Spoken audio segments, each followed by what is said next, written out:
To news. వీలైనంత త్వరగా స్థానిక సంస్థల ఎన్నికలు నిర్వహించేందుకు తెలంగాణ ప్రభుత్వం కసరత్తు చేస్తోంది. జూబ్లీ హిల్స్ ఉప ఎన్నికల్లో సాధించిన ఘన విజయాన్ని కొనసాగించాలని ప్రభుత్వం భావిస్తోంది.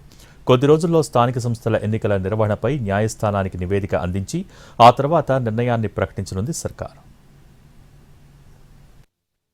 జూబ్లీహిల్స్ ఉప ఎన్నికల్లో కాంగ్రెస్ ఘన విజయం సాధించింది.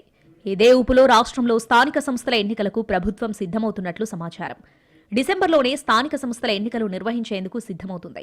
బీసీలకు 42% రిజర్వేషన్లకు లీగల్ సమస్యలు ఎదురవడంతో పాత రిజర్వేషన్లతోనే ఎన్నికలకు వెళ్లేందుకు ప్రణాళికలు రచిస్తున్నారు.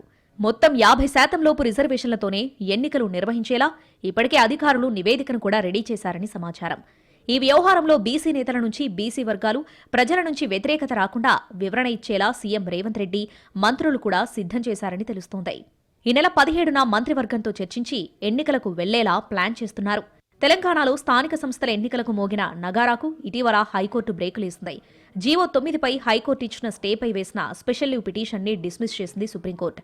దీంతో బీసీలకు 42% రిజర్వేషన్ల అంశం మొదటికొచ్చింది.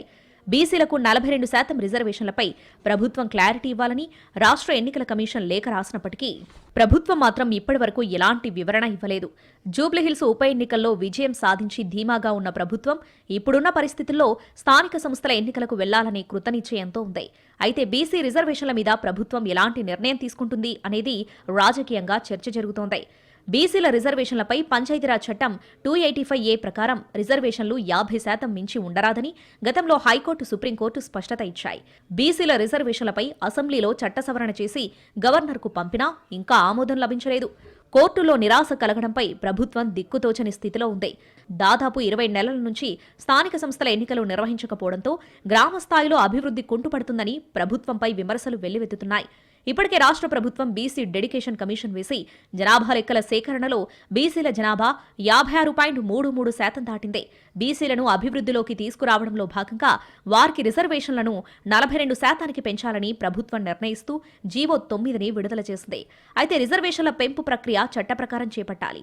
పంచాయతీరాజ్ చట్టంలోని సెక్షన్ 285 క్లాస్ ఏకు సవరణ తీసుకురాకుండా ఇది సాధ్యం కాదు. ఈ నెల 17న నిర్వహించే కేబినెట్ సమావేశంలో స్థానిక సంస్థల ఎన్నికలపై నిర్ణయం తీసుకుంటామని ముఖ్యమంత్రి రేవంత్ రెడ్డి స్పష్టం చేశారు. కోర్టులో ఉన్న విచారణ, బీసీ రిజర్వేషన్లకు సంబంధించిన అంశాలన్నీ కేబినెట్లో చర్చించి నిర్ణయం తీసుకుంటామని సీఎం తెలిపారు. మరోవైపు హైకోర్టు, సుప్రీంకోర్టు తీర్పు నేపథ్యంలో ప్రభుత్వంపై తీవ్ర ఒత్తిడి పెరిగింది.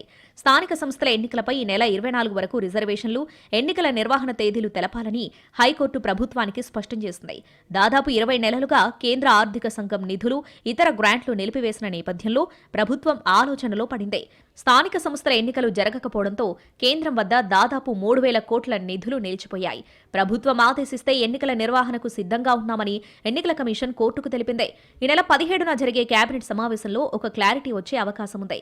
42% బీసీ రిజర్వేషన్లకు కోర్టులు బ్రేకులు వేసిన నేపథ్యంలో ప్రభుత్వం ఎలాంటి నిర్ణయం తీసుకుంటుంది అనేది ఆసక్తిగా మారింది. ఈ నెల 17న జరగనున్న కేబినెట్ సమావేశంలో పాత పద్ధతి ద్వారా ఎన్నికలకు వెళ్లడంపై నిర్ణయం తీసుకోవచ్చని తెలుస్తుంది.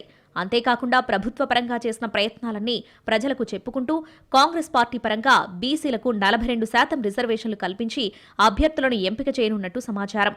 దీని ద్వారా బీసీలకు తగిన న్యాయం చేస్తున్నామన్న సంకేతాన్ని ప్రజలకు ఇవ్వనుంది రేవంత్ రెడ్డి ప్రభుత్వం.